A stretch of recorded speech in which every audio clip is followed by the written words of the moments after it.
Today we're going to be taking a look at the Brooks Caldera. This is a 9.9 ounce 4mm drop shoe that's considered, in terms of Brooks, a higher cushion shoe. So this is probably what a lot of people would have expected the Cascadia to turn into over time. Brooks decided to make a new model of it. This is version 1. Let's get up close and personal and see what this shoe's all about. So we can dig into the upper first. And I think when we kind of look around through this, you'll see it's a fairly constructed upper, meaning it's not just simple mesh. There's quite a few overlays and those kind of things around the shoe. So we can start here at the toe box, and you know, if you look at this and kind of look at the width of it, you'll notice it's a little bit wider. It doesn't come to a very severe point, which I think is good for that toe splay and for people that have a little bit of a wider forefoot or want more room for their toes to wiggle, but it's not a really big pronounced toe box, so you don't feel like your feet are swimming in it either. Throughout the upper we have these overlays, which of course are very common these days in terms of adding structure to a shoe without having to have a bunch of stitching. So not a lot of stitching through here. In fact, I'd say there's, looking at it even closer, there doesn't appear to be any. A lot of this is just the overlay material. And you'll see that kind of coming from all these different areas, and then just like we've seen on a lot of other shoes, kind of anchors here at the laces area, which then allows for some really good grip and locking down of your foot. I felt like this shoe was fairly stable and good at locking my foot down, specifically in the midfoot without being too tight, and definitely was not a sloppy feel, which is nice because it is a little bit taller of a midsole, so it's good kind of having that locked in feeling. What you'll notice is a little bit of this kind of mud guard throughout. So we can see over here along the lateral side all the way through the toe, and then even here on the medial side is some rubberized material, some cloth all the way through that really keeps kind of that debris from getting in. But the other nice thing about this is it adds a little bit of durability to some of these points that tend to add up and be those stress areas. With that said though, if you kind of look here in this area and here in this area, you'll see that kind of this bend zone has a little bit of wear and tear that's popping up, and in fact it's kind of puckering right here above this little rubbery overlay, so could be causing even a little bit more of that than normal. Pretty standard lacing, flat laces. One of the things I liked about this is that the laces are metal up towards the top. I don't know, I just think that that's a little more, the laces slide through there a little bit easier when they get dirty. They don't kind of get hung up, and it just adds a little more durability to it. When we look at the back, we have a gaiter attachment area. I don't use gaiters, but if you are, you'll be happy to know that exists. In the back, medium cushion heel collar here. So not a ton, but again, I felt like this was a good shoe with fairly good stability throughout. We have a lace garage, which I have not used, but that you can tuck your laces into if you don't use as many laces as I do, and they're out flopping around. And then you have a gusseted tongue that starts right here just below the 4th eyelet, all the way down to keep that debris from getting inside of your shoe.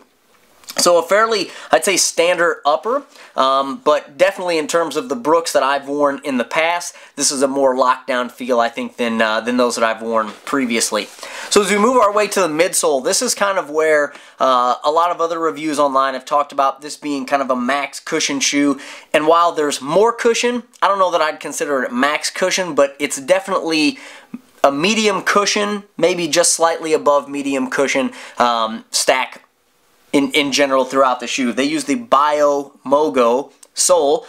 Throughout, it is a neutral cushioning, so there's not any extra, blocks or anything like that, or area added of density to do something with pronation. It's a very standard midsole. I felt like it performed well. I felt like my foot laid fairly flat or even inside of the shoe. Didn't feel like it was pronating or supinating it one way or the other when standing flat.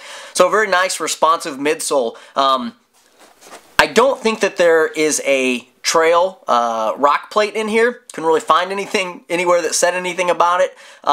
But it definitely does not feel like there is one inside of here when you kind of feel around. With that said though, you kind of have enough cushion here, and the way that this cushioning is created, unless it's something really sharp and you're hitting it really impactful, I didn't notice anything stabbing, and ran this on a lot of technical terrain and never felt like, you know, anything was popping through or pushing or anything along those lines. So again, very responsive midsole, extra cushioning for those people that want a little bit more cushion but maybe aren't looking at a full maximized type of shoe. And then it has a little bit of this rocker bend, so if you look at it kind of throughout the shoe, and especially here at the toe, you see it kind of ramps up. It has that rocker feel that's becoming much more common in the trail running shoes.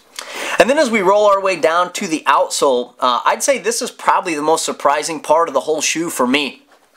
Very low lug depth, but these were really sticky, so a lot of rain and mud and moss and wetness throughout the Pacific Northwest here this year.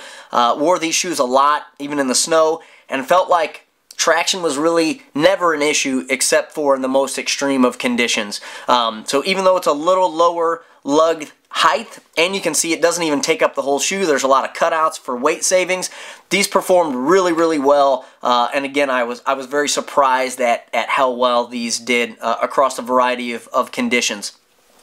Looking at the lugs though specifically, you notice the common thread that exists on most trail shoes, and that's kind of the uphill climbing lugs that allow for traction up. And then as we transition towards the middle, you kind of see them going both ways, which is an interesting tread pattern. And then here at the back, we start moving towards these reversed lugs for downhill braking. And then you can see some spots here in the middle where there aren't any tread or outsole at all. So long term, maybe you have a little bit of extra wear and tear in these types of areas, but these shoes have over 100 miles on them, and I'd say in general they've held up really well.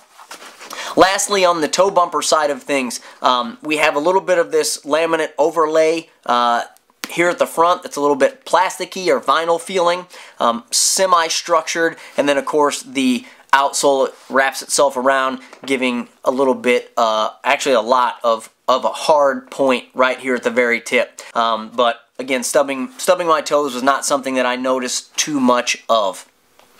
So with that, let's go back to final impressions.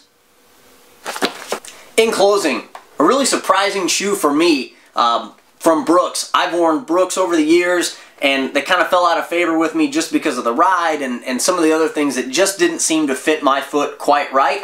I think for a first version of this shoe, it's really excellent. It's not too tall of a stack height, but it's also not too low, which means it transitions well between some trail and road running alike, or kind of a hybrid type of shoe.